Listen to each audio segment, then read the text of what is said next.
에베소서 2장 8절 읽습니다. 너희가 그 은혜를 인하여 믿음으로 말미암아 구원을 얻었나니 이것이 너희에게서 난 것이 아니요 하나님의 선물이라.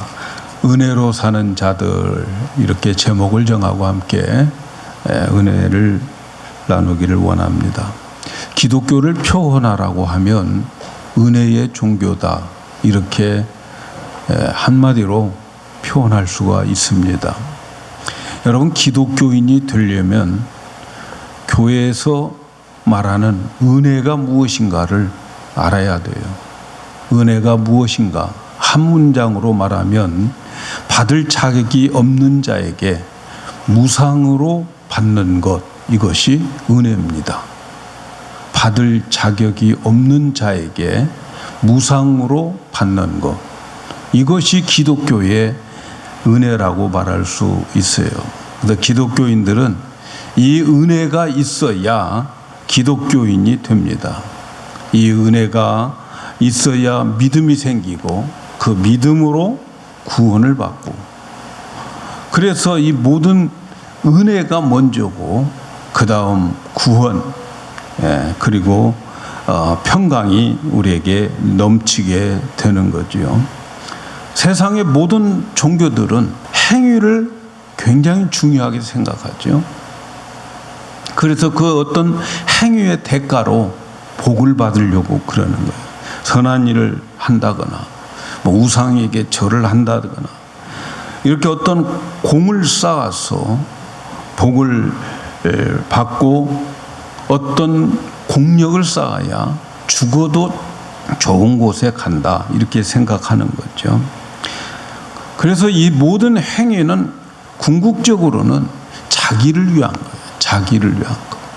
나를 위해서 선한 일을 하고 내가 복받기 위해서 공을 쌓는 거죠. 주인공이 자기인 거죠. 그런데 기독교는 인간의 행위나 또는 공로로 복을 받고 구원받는 게 아니에요. 모든 것이 하나님의 은혜로 사는 거예요. 은혜가 뭐라고 그랬죠? 받을 자격이 없는데 무상으로 받는 것이 은혜인데, 기독교인들은 이 은혜 속에 살고 있는 거죠. 자격이 없지만 그런데도 하나님이 나에게 은혜를 주셔서 무상으로 뭔가를 주셔서 그래서 살게 하신다는 거죠. 그러므로 기독교인들은 하나님의 은혜를 깨닫고 그 은혜 안에서 산다는 것을 날마다 고백하면서 살아야 돼요. 은혜를 깨닫고 은혜에 감사하고 은혜를 주신 하나님을 찬양하고 은혜를 주신 그 은혜를 하나님께 고백하면서 살아가야 되는 거죠. 나는 받을 자격 없지만 하나님의 은혜를 주셔서 오늘 우리가 믿음을 가지게 되고 예배의 부름을 받게 되고 하나님을 섬기게 되는 것. 그래서 오늘 나는 하나님의 은혜로 살고 있다고 우리 마음속 깊은 곳에서 우러나오는 고백, 감사, 찬양이 있어야 될 줄로 믿습니다. 먼저 우리가 생각해 보아야 될 건, 왜 그러면 우리에게 은혜가 필요하느냐는 거예요. 여러분, 우리에게 왜 은혜가 필요합니까? 우리가 은혜가 필요한 것은 죄를 졌기 때문에 은혜가 필요한 거예요. 인간이 죄를 짓지 않으면 사랑받으며 살아가겠죠. 그런데 죄를 지었어요. 그래서 그 죄의 싹스로 심판을 받고, 그리고 그 심판의 결과로 영원히 꺼지지 않는 지옥에 참여하게 된다는 거죠. 그런데 스스로 이러한 죄의 문제를 해결할 수가 없어요. 아무리 죄를 안 지려고 노력을 해도 죄를 지게 되는 거죠. 죄를 이길 힘이 없어요. 그래서 우리는 죄 가운데에 있고 죄의 삭스로 죽고 그 죽음의 심판의 결과도 알고 있어요. 우리는 이 문제를 해결할 수가 없어요. 바로 이때 아무 조건 없이 우리를 위해서 찾아오시는데, 그 찾아오는 것을 은혜라 말하는 거죠. 이 은혜가 내게 임함으로 믿음이 생기는 거예요. 그리고 그 믿음도 내가 만든 것이 아니고 은혜로 주어지는 믿음이에요. 내가 노력해서 만든 믿음의 결정체가 아니에요. 하나님이 그냥 주시는 믿음이란 말이죠. 은혜로 주시는 믿음이에요. 오늘 우리가 읽은 말씀에 이 모든 단어들이 나오는데 이 모든 것들이 다 은혜로 하나님이 우리에게 주신 거예요. 선물이란 말이죠. 선물. 오늘 말씀을 다시 한번 읽어보면 2장 8절에 너희가 그 은혜를 인하여 그 은혜를 통해서 믿음으로 말미암아 구원도 얻고 이것이 너희에게서 난 것이 아니고 하나님의 선물이라. 은혜를 인하여 믿음이 생기고 그리고 그 믿음이 구원을 주게 되는데 이 모든 것들이 하나님에게로부터 온 것이고 우리가 만든 건 하나도 없다 하는 것을 말씀하고 있어요. 선물이라는 말이죠. 선물이라고 하는 것은 주고 끝나는 거예요. 선물이라고 주어놓고 다음에 마음 안 든다고 다시 달라고 하면 그건 뇌물인 거죠. 뇌물. 선물 주었으면 그냥 그것으로 끝나는. 하나님은 우리에게 은혜도 주시고 끝나고 그리고 믿음도 주시고 끝나고 구원도 주시고 끝나는 거예요. 선물로 주셨으면 그것으로 끝인 거죠. 초신자 때는 말이죠. 내가 예수를 믿어주는 것처럼 생각해요. 그래서 사실 우리가 복음을 제시할 때 영접하라고 그러잖아요. 지난번 총동원 전도주일 때도 우리 영접하라고 권면했잖아요. 영접하라고 권면합니다. 그러나 사실은 예수님이 오심을 환영하는 거예요. 그런데 그들의 초신자들에게 설명할 수 있는 방법이 이제 막 교회에 나오고 이제 복음을 듣는 자들에게 설명할 수 있는 그들의 눈높이에 맞게 하는 전달하는 방식이 영접하시라 하는 거예요. 그런데 사실 그들이 영접을 했다고 하면 예수님이 오신 거예요. 예수님이 오신 거예요. 그런데 사람들은 뭐예요? 아, 내가 예수를 영접했구나 이런 착각을 하죠. 그래서 초신자 때에는 신앙생활을 해주는 것 같이 보여요. 교회도 나와주는 것 같고 설교도 들어주는 것 같고 예수도 믿어주는 것 같이 느껴지는 거죠. 그런데 어느 정도 그들이 자라고 성숙해지고 신앙의 철이 들면 아하, 나의 나됨은 하나님의 은혜로구나. 하나님의 은혜가 아니면 내가 도저히 예수를 믿을 수 없는 존재구나 하는 것을 깨달아가는 거예요.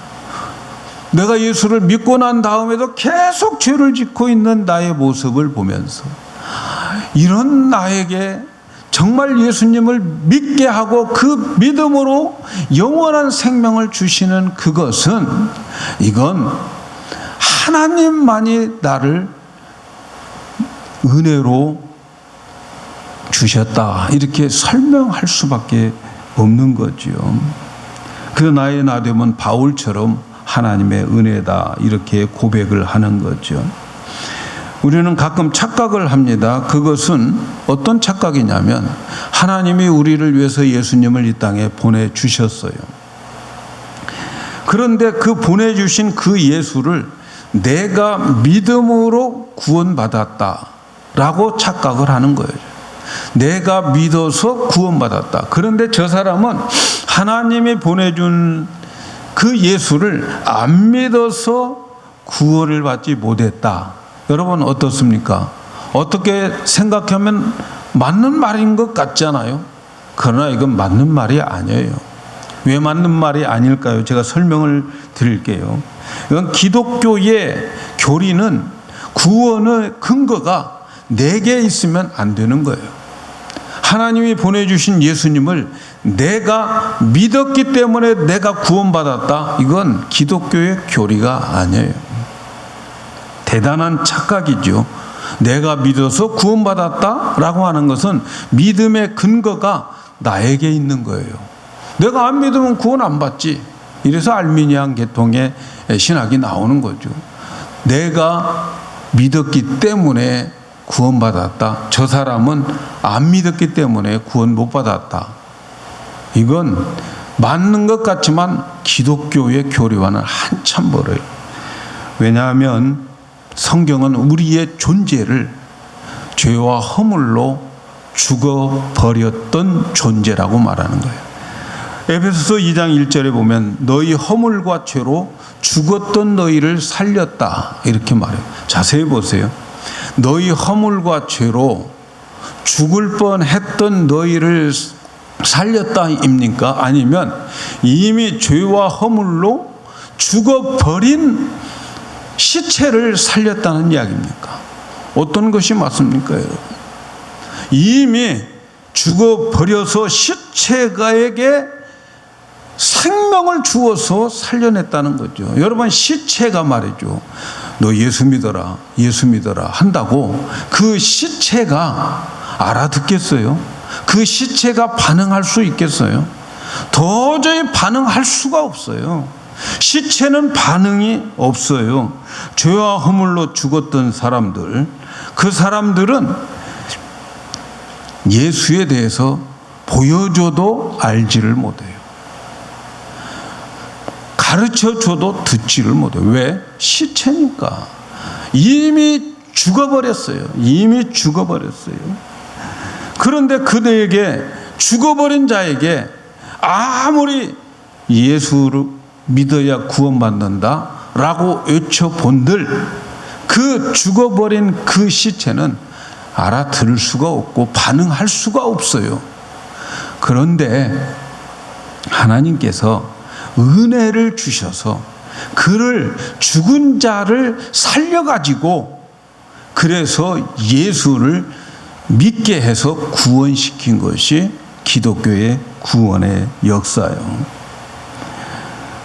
요한복음 1장에 보면은 수없이 많은 표현들이 나오는데 빛이 왔지만 어둠이 빛을 몰랐다는 거죠. 선택된 자들에게 왔지만 선택된 자들이 그 빛을 몰랐어요. 왜 몰랐을까요? 빛이 왔는데 왜 어둠이 몰라요? 시체이기 때문에. 어떻게 반응을 할 수 있겠어요?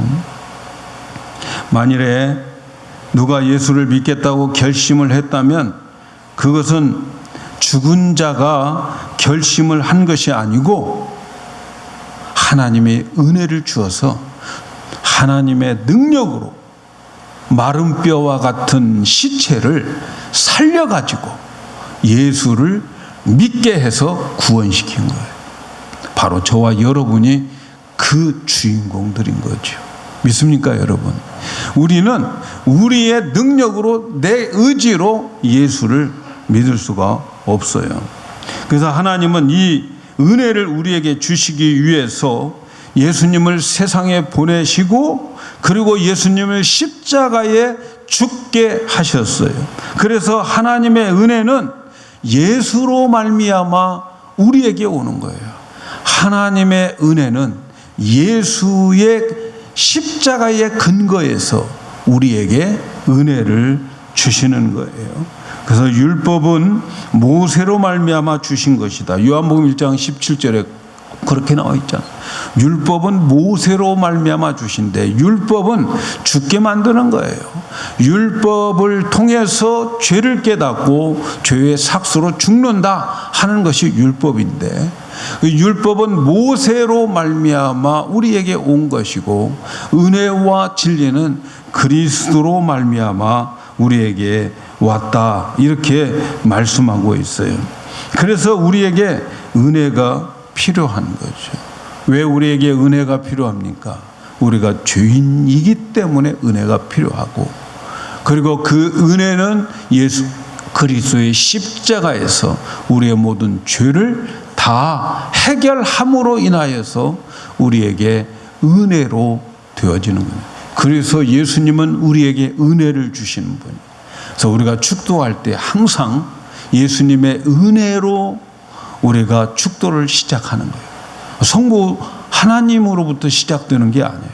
어떤 분들은 아버지로부터 축도를 시작하는데 그건 축도가 순서가 틀린 거예요. 우리가 복을 받고 축복을 받는 것은 예수님의 은혜 때문에, 그리고 아버지의 사랑이 우리에게 임하게 되는 것이지 은혜 없이는 안 되는 거죠. 왜 이 세상의 많은 사람들 중에 우리를 택하여 예수 믿게 했을까요? 저와 여러분들을 하나님께서 택해서 은혜 주시고 예수를 믿게 했는가? 이것을 알아보려면 이스라엘을 택한 그 이유와 목적을 알면 우리는 힌트를 얻을 수 있어요. 신명기 7장 6절 7절에 너는 여호와 내 하나님의 성민이라, 선택된 민족이라는 거죠. 거룩한 민족이라는 거죠. 내 하나님 여호와께서 지상 만민 중에서 너를 자기의 기업의 백성으로 택하셨다. 이스라엘을 하나님의 기업으로 택했다. 그 이유가 뭐냐면 여호와께서 너를 기뻐하시고 너를 택하심은 너희가 다른 민족보다 수요가 많은 연고가 아니라 너희 모든 민족 중에서 가장 적은 연고다.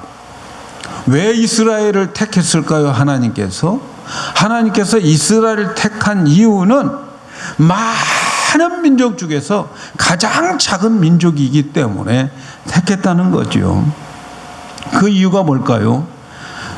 세상에 있는 사람들은 다 똑똑하고 그리고 잘난 맛으로 살아가지만 너희들은 세상에서 가장 못난 사람들이야. 가장 숫자도 적은 민족이야. 그래서 내가 택한 거야. 너희들 같이 보잘것없는 민족들을 내가 택해서 내가 은혜 주어서 너희들을 통해서 하나님이 어떤 분인가를 가르쳐주고 알려주기 위해서 너희를 택했다. 이렇게 말씀하는 거예요. 여러분, 우리 힌트를 얻을 수 있죠. 왜 하나님이 정말 똑똑한 사람도 많고 훌륭한 사람도 많고 잘생긴 사람들도 많은데 왜 나 같은 사람을 하나님께서 이렇게 불러서 여러분 앞에 세웠을까요? 잘나서가 아니라 하나님은 못났기 때문에 못난 너를 통해서 내가 얼만큼 위대한가를 온 세상에 알려주게 원해서 너를 택했다 하는 거죠. 여러분, 저와 여러분들을 예수 믿는 사람들, 정말 옛날에는 예수 믿는 사람들은 가난하고 못 살고 그런 사람들만 예수 믿는다고 생각을 했었죠. 그래서 예수 믿는 사람들을 질적으로 좀 수준이 낮은 사람이라고 생각했던 때가 많았어요. 그런데 하나님께서는 그들을 택해서 그들에게 복을 주어서 믿지 않는 사람들보다 더 큰 하나님의 축복을 주어서 봐라, 이 사람은 하나님이 복을 준 사람이다. 이렇게 세상에 알리게 되는 거죠. 여러분, 고린도전서 1장 26절에서 29절에 있는 말씀을 보면 형제들아 너희를 부르심을 보라. 육체를 따라 지혜 있는 자가 많지 아니하고 능한 자가 많지 아니하며 문벌 좋은 자가 많지 않은도다. 그러나 하나님께서 세상에 미련한 것을 택하사 지혜 있는 자들을 부끄럽게 하시려고 세상에 약한 것들을 택하사 강한 것들을 부끄럽게 하시며 하나님께서 세상에 천한 것과 멸시받는 것들과 없는 것들을 택하사 있는 것들을 폐하려 하시니 이는 아무 육체라도 하나님 앞에 자랑하지 못하게 하려 함이라. 하나님께서는 우리를 택하신 이유는 우리를 통해서 하나님의 하나님됨을 드러나기 위해서인 것임을 믿으시기를 바랍니다. 세상에 똑똑한 사람, 잘난 사람 택하지 아니하시고 우리를 택해서 예수 믿게 하는 것은 우리를 통해서 하나님의 하나님됨을, 영광을 드러내기 위한 것이다 하는 것을 기억해야 됩니다. 여러분, 예수님이 십자가에 죽었을 때 이 세상에 한 사람이라도 의로운 사람이 있어서 죽으신 게 아니에요. 이 세상에 있는 모든 사람들은 다 죄인이었어요. 죄인이었을 때에 예수님이 십자가에서 죽었어요. 그래서 로마서 5장 8절에 우리가 아직 죄인 되었을 때에 그리스도께서 우리를 위하여 죽으심으로 하나님께서 우리에 대한 자기 사랑을 확증하셨느니라 이렇게 말씀해요. 우리 모든 죄와 허물을 가지고서 우리가 시체가 되어 있을 때, 아무것도 알지 못하고 보지 못하고 듣지 못할 때에 하나님께서 이러한 우리들에게 은혜를 주시기 위해서 죄인 되었을 때 십자가에서 예수님을 죽게 하심으로 은혜의 통로가 열려지게 되는 거지요. 그래서 은혜를 주시는 분은 예수님인 것을 기억해야 돼요. 하나님 우리를 사랑하십니다. 그러나 은혜는 예수 그리스도를 통해서 우리에게 주는 거죠. 로마서 3장 24절에 그리스도 예수 안에 있는 구속으로 말미암아 하나님의 은혜로 값없이 의롭다함을 얻은 자 되었다. 그리스도 안에 있는 구속이 뭐예요? 십자가의 사건이죠. 십자가에서 우리의 모든 죄를 다 대가를 지불하고 죄값을 지불하고, 그리고 그걸로 인해서 저와 여러분들에게 하나님이 그 예수를 믿게 해서 믿는 자들에게는 의로운 사람이다, 이렇게 하나님이 선포하신다는 거예요. 판결을 그렇게 내리시겠다는 거죠. 예수님이 십자가에서 심판을 받았던 그 값으로 우리에게 은혜를 주어서 그것을 믿게 해서 우리의 죄를 사해 주시고 하나님 앞에 섰을 때 의롭다 이렇게 하게 된다는 거예요. 저와 여러분은 죽고 나서 하나님 앞에서 심판을 받을 때에 의로운 자로서 서 있게 될 것입니다. 이것을 믿는 자가 하나님의 은혜를 아는 자예요. 예. 맨날 교회 와가지고 맨날 우리 하나님께서 우리의 죄를 짓고 살아가는 자인 것을 알아요. 과거에도 죄 짓고 현재도 죄 짓고 내일도 죄 짓는 것을 알아요.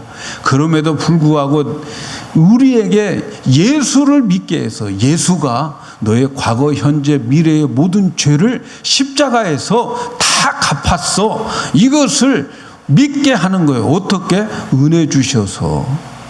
이것은 이 세상 사람들의 지식과 이성과 이러한 세상의 것으로는 믿을 수가 없는 거죠. 은혜 받은 자만 알게 되는 거죠. 그래서 우리에게 의롭다 이렇게 인정을 하는 거죠. 여러분, 진짜 그리스도인들은 주님 앞에 섰을 때 내가 큰일 나네, 내 죄가 얼마나 많은데, 그 사람들은 아직 기독교 안에 못 들어온 사람들이에요. 내가 지금 죽어도 죽음이 겁이 나지 않는 이유는 나의 죄를 예수님이 십자가에서 다 해결했음을 내가 믿고, 그분 믿고 의롭다함을 내가 받을 것이다, 이런 확신 가운데 살아가는 자들이 진짜 믿음 있는 자들이에요. 하나님께서 예수 그리스도를 통해서 우리에게 은혜를 주시는 목적이 있어요. 그래서 하나님께서 우리에게 은혜를 주신 목적이 뭘까요? 착한 사람들아, 선하게 살라, 남을 도와줘라, 이웃을 위해서 살아라, 그것일까요? 아닙니다, 여러분. 기독교에 있어서 은혜를 주신 목적은 하나님 사랑하라는 거예요. 하나님 사랑. 그래서 신명기 6장 5절에 너는 마음을 다하고 성품을 다하고 힘을 다하여 하나님 사랑하라. 저 사람이 나쁜 사람이야, 저 사람은 율법을 지켰어 못 지켰어, 이런 거 판단하지 말고 네가 진짜 은혜 받은 사람이라면 하나님만 사랑해라. 마음 다하고 힘 다하고 성품 다해서 하나님을 사랑하라. 그래서 우리에게 은혜를 주신 거예요. 율법은 죽이는 거라고 그랬잖아요. 그러니까 우리 교회는 율법적인 교회가 안 되기를 늘 기도하고 있습니다. 은혜로 살아가야 되는 거죠. 은혜로. 마가복음 12장 30절에도 내가 마음을 다하고 목숨을 다하고 뜻을 다하고 힘을 다하여 주 너의 하나님을 사랑하라 하신 것이요. 마음 다하고 성품 다하고 뜻 다해서 하나님 사랑하는 것, 이것이 우리에게 은혜를 주신 목적이에요. 그러니까 여러분들 무엇을 하고 안 하고 이런 것은 본질적인 문제가 아니에요. 비본질적인 것 가지고 얼마나 교회들이 시끄러운지 몰라요. 우리의 본질은 다른 데 있는 게 아니고 우리 마음과 성품과 뜻을 다해서 하나님을 내가 얼마나 사랑하면서 예배드리고 얼마나 하나님을 사랑하면서 봉사하고 얼마나 하나님을 사랑한가, 얼마나 하나님의 마음을 알고 우리가 전도하는가, 하나님의 사랑에 우리의 관점을 두고 살아가야 하는 거죠. 세상 사람들의 종교는 목적이 자기에게 있어요. 목적을 자기에게 두고 종교 생활하는 것을 우상이라고 말하는 거예요. 우상 숭배. 여러분, 우상 숭배의 목적은 나요. 내가 복받기 위해서 내 아들을 불 가운데 집어넣어서 태워서 제사를 드리고, 내가 복받으려고 그 일을 하고, 내가 복받기 위해서 그걸 하는 것이 세상의 모든 종교인데, 기독교는 하나님이 우리의 목표가 되는 거예요. 하나님을 사랑하고 하나님의 뜻을 이루고 하나님을 기쁘게 하기 위해서 존재하는 게 기독교 은혜 받은 사람들의 모습이 되어야 되는 거죠. 그래서 우리는 바로 목표가 은혜 받은 사람들은 궤도 수정을 하는 거예요. 내 인생의 목표가 달라져요.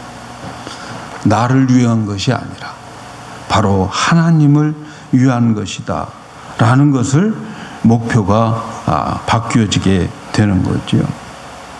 그러므로 은혜 받은 자들은 은혜 받지 않는 자와의 차이가 뭡니까? 은혜 받지 못한 자는 세상을 자기 중심으로 살아가는 거죠. 자기가 왕이 되고 자기가 자기 배를 채워야 되고, 그리고 자기 욕심에 순종하고 하나님께는 불순종하면서 살아가는 거죠. 그런데 은혜 받은 자들은 그들의 감격이 달라요. 은혜의 감격을 받은 사람들은 그들의 목표가, 아니, 나 같은 사람을 어떻게 하나님이 나를, 내가 내 모습을 보면은 이 죄와 허물로 인하여서 정말 나는 버림받아 마땅한 존재인데 어떻게 하나님이 나 같은 사람에게 은혜를 주어서 저 2000년 전에 십자가에서 죽으신 그 예수를 나의 사건으로 믿게 해서, 그래서 하나님 앞에 내가 의롭다 담대함을 얻게 하셨는가. 이런 은혜를 주신 하나님을 내가 어찌 배반하며, 이런 은혜를 주신 하나님을 내가 어떻게 아무렇게나 대하면서 살아가고, 이런 은혜를 주신 하나님께 내가 예배 안 드리고 어떻게 예수 믿고 은혜 받았다고 할 수 있을까? 이렇게 생각하는 거죠. 사랑하는 여러분, 우리는 은혜 안에 사는 자들입니다. 하나님은 그 은혜를 우리에게 주시는데, 여러분, 모든 사람에게 동일하게 주신다는 사실을 잊지 마시기를 바랍니다. 우리들은 가끔 그런 말을 하죠. 왜 하나님은 나에게는 이렇게 은혜를 안 주시고 저 사람에게만 은혜를 주시는가, 이런 착각을 할 때가 많이 있는데, 사랑하는 여러분, 하나님은 모든 사람에게 동일하고 완벽한 은혜를 똑같이 내려주신다는 사실을 믿으셔야 돼요. 하나님은 우리를 하나님의 상속자로 부르시고, 하나님은 우리를 아들로, 그래서 하나님과 영원히 살도록 하기 위한 은혜는 모든 사람에게 똑같이 줍니다. 그런데 말이죠, 그 은혜를 사모하는 사람들에게는 더 많은 은혜를 느끼고 깨닫게 되는 거죠. 우리는 우리의 상황이 어렵더라도, 내가 지금 고생하고 있더라도 하나님의 은혜는 바울에게 주었던 은혜, 베드로에게 주었던 은혜, 또 야고보에게 주었던 그 은혜와 동일한 은혜를 우리에게 내리고 있다고 하는 것을 기억하시기를 바랍니다. 우리 바울을 생각해 보면 얼마나 그는 많은 복음을 전하는데도 그는 얻어맞고 돌로 맞아 죽은 줄 알고 성 밖에 버리기도 하고 감옥에도 가고 또 태창으로 수없이 매를 맞았어요. 그런가 하면 그에게는 병도 걸려가지고 육체의 가시, 그 병만 없으면 복음 생활, 복음 전하는 전도 생활 잘할 것 같은데 그 육체의 가시 때문에 복음 전하는데 문제가 되어서 3번이나 작정 기도를 했건만 하나님은 그에게 응답하시기를 내 은혜가 내게 족하다. 그 많은 고통 가운데 가시, 육체의 가시를 안고 있는 가운데도 하나님의 은혜는 족하다, 완벽하다. 내가 너에게 준 은혜 완벽해. 그는 그렇게 응답을 받았어요. 그가 받은 은혜나 우리가 받은 은혜나 여러분 똑같은 은혜라는 사실을 기억을 해야 됩니다. 그래서 그가 기도하고 난 다음에 이런 고백을 해요. 그렇게 기도를 했는데 내게 이르시기를 내 은혜가 내게 족하다. 이는 내 능력이 약한 데서 온전하여짐이라 하신지라. 이러므로 도리어 크게 기뻐함으로 나의 여러 약한 것들에 대하여 자랑하리니 이는 그리스도의 능력으로 내게 머물게 하려 함이라. 내가 고생하고 어렵고 상황이 안 좋았을 때 하나님이 나에게 은혜를 안 주시는 것이 아니고 족한 거예요. 사랑하는 여러분, 여러분의 현실 속에 어렵고 힘든 일들이 있습니까? 주님은 동일하게 말씀합니다. 내 은혜가 너에게 준 것으로 족하다. 그걸 통해서 내 능력이 세상 사람들에게 보여주고 그걸 통해서 너를 통해서 나의 나됨이 세상 사람들에게 보여줄 것이다. 이렇게 말씀하는 거죠. 하나님께서 우리에게 은혜를 주셔서 우리를 불러주시고 우리에게 믿음 주시고 우리에게 구원을 주신 그 하나님은 나의 모든 것을 처음부터 끝까지 책임질 하나님인 것을 믿으시기를 바랍니다.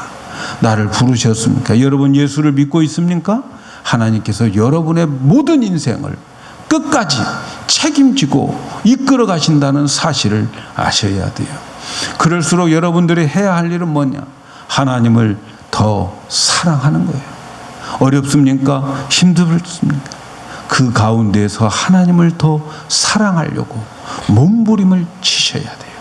그렇게 되어질 때에 하나님께서는 우리에게 더 큰 은혜를 주시고 여러분에게 주어진 모든 환경들 다 그것을 하나님께서 다 그걸 조물조물 해가지고 마지막에는 가장 좋은 것으로 만들어서 여러분을 인생을 빛나게 만들어요. 그래서 로마서 8장 28절에 우리가 알거니와 하나님을 사랑하는 자,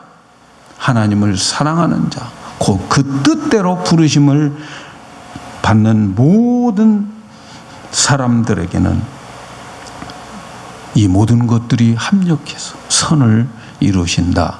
이렇게 말씀하는 거예요. 그래서 은혜 안에 살아가는 여러분들은 절대로 불쌍하지 않습니다. 좀 짠한 건 있어요. 좀 빨리 이 터널을 지나갔으면 좋겠다. 그런 짠한 마음은 있지만 여러분 불쌍한 생각은 안 들어요. 왜?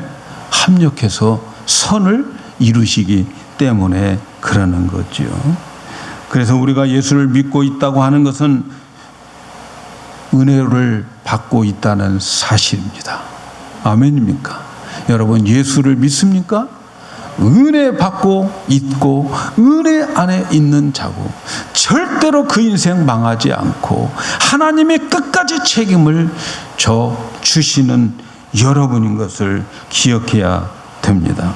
내가 누구인지 어떤 처지에 있든지 하나님은 내 형편과 처지를 다 알고 있어요. 그래서 어떤 처지에 있어도 우리는 그 처지와 형편 때문에 흔들리고 좌지우지하면 안 되는 거예요. 은혜를 받아서 예수 믿고 있다면, 그러나 여러분들은 하나님이 여러분의 삶을, 여러분의 운명을 지금 책임지고 있다고 하는 것을 기억을 하셔야 됩니다. 하나님은 우리에게 그래서 선택받은 자에게 요구하는 것이 있어요. 출애굽기 20장 6절에 이런 말씀이 있어요. 나를 사랑하고 내 계명을 지키는 자는 천대에 이르기까지 은혜를 베풀어 주신다. 믿습니까? 아멘입니까?